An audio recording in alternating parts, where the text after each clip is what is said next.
चलिए हम लोग करते हैं कैलेंडर। ठीक, रीजनिंग का एक टॉपिक होता है कैलेंडर, ठीक, जो बहुत इंपॉर्टेंट टॉपिक होता है। सबसे पहले हमें कैलेंडर में दो बातें जानना बहुत ज़रूरी होती है। कैलेंडर में दो बातें जानना बहुत जरूरी। सबसे पहले माह का कोड जानना जरूरी होता है और सप्ताह का कोड। माह का कोड और सप्ताह का कोड। तो माह का कोड सबसे पहले हम लोग देखते हैं। एक होता है सिंपल ईयर और दूसरा होता है लीप ईयर। तो सिंपल ईयर में माह का कोड क्या होता है? माह का कोड होता है जनवरी का 1, फरवरी का 4, मार्च का 4, अप्रैल का 0, मई का 2, जून का 5, जुलाई का 0, अगस्त का 3, सितंबर का 6, अक्टूबर का 1, नवंबर का 4, दिसंबर का 6। अब इसे याद करने का ट्रिक भी मैं बता देता हूँ। ठीक, सिंपल ईयर का याद करने का ट्रिक क्या होता है? 144, 025, 036, 146। कौन सा ट्रिक मैंने बताया? 144, 025, 036, 144, 025, 036, 146। अब हम लोग क्या देखते हैं? सिंपल ईयर का कोड देखते हैं। सिंपल ईयर का ठीक सारा सेम रहता है, लेकिन क्या जनवरी और फरवरी ये दोनों का चेंज हो जाता है, बाकी सारा सेम रहता है। जनवरी का 1 के स्थान पे कितना 0 हो जाता है और 4 के स्थान पे 3 हो जाता है, बाकी सारा सेम रहता है। जनवरी का क्या बताया? 1 के स्थान पे 0, फरवरी का 4 के स्थान पे 3 हो जाता है। याद करने का ट्रिक मैंने क्या बताया? 144, 025, 036, 146, 144, 025, 036, 146। चलिए अब लोग सप्ताह का कोड देखते हैं। किसका कोड देखते हैं? सप्ताह का कोड। सप्ताह में 7 दिन होते हैं, तो सातों दिन को हम लोग क्या देखते हैं? कोड देखते हैं। सबसे पहले हम देख संडे का 1, मंडे का 2, ट्यूसडे का 3, वेडनेसडे का 4, थर्सडे का 5, फ्राइडे का 6, सैटरडे का 7 या 0 भी ले सकते हैं।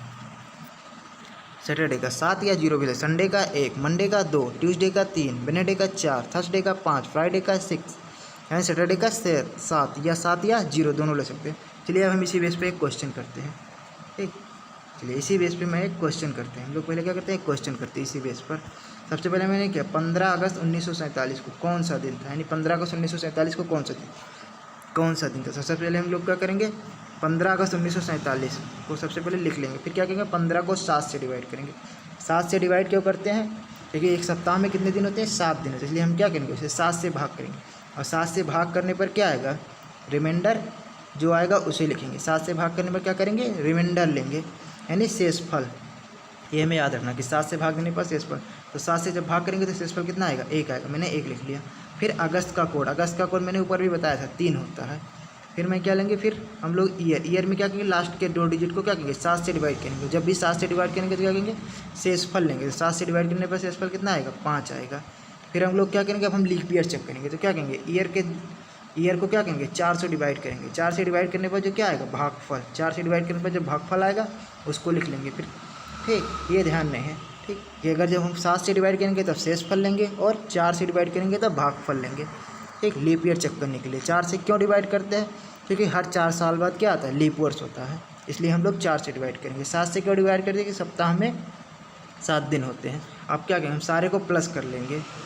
सारे को प्लस करने पर कितना आएगा? 20, यानी 20 आ गया। अब 20 को हम लोग क्या करेंगे? अगर 7 से कम है तो नहीं डिवाइड करेंगे, अगर 7 से ज़्यादा है तो क्या करेंगे? यानी तो 7 से डिवाइड करेंगे। 7 से डिवाइड करने पर जो आएगा, ठीक, जैसे मैं 7 से डिवाइड करने पर 6 क्या है? रिमाइंडर। 7 से डिवाइड करने पर क्या लेते हैं? रिमाइंडर। जो आएगा वो हमारा क्या हो जाएगा? वही हमारा आंसर, यानी 7 से डिवाइड करने पर 6 पर कौन सा बताया था मैंने? फ्राइडे। तो फ्राइडे हमारा क्या हो जाएगा? आंसर हो जाएगा।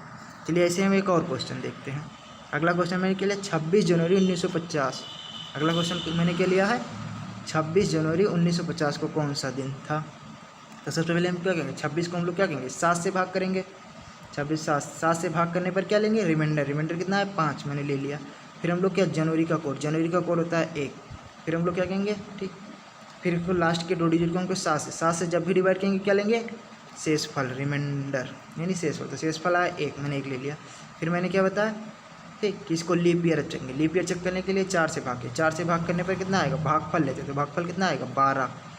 अब सारे को हम लोग क्या करेंगे? प्लस कर लेंगे। प्लस करने पर क्या है? 19 है। 19 को हम लोग अगर 7 से ज़्यादा है तो किससे? 7 से भाग करेंगे। 7 से भाग करने पर क्या आएगा? 7 से भाग करने पर आया 5।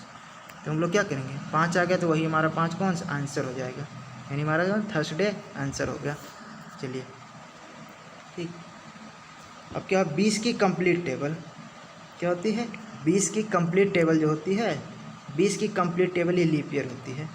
लीप ईयर चेक करने का या तो हम क्या करेंगे? 4 से भाग करके लीप ईयर चेक कर सकते हैं, या तो हम लोग क्या करें? 20 की टेबल याद कर लें। 20 की कंप्लीट टेबल लीप ईयर होती है।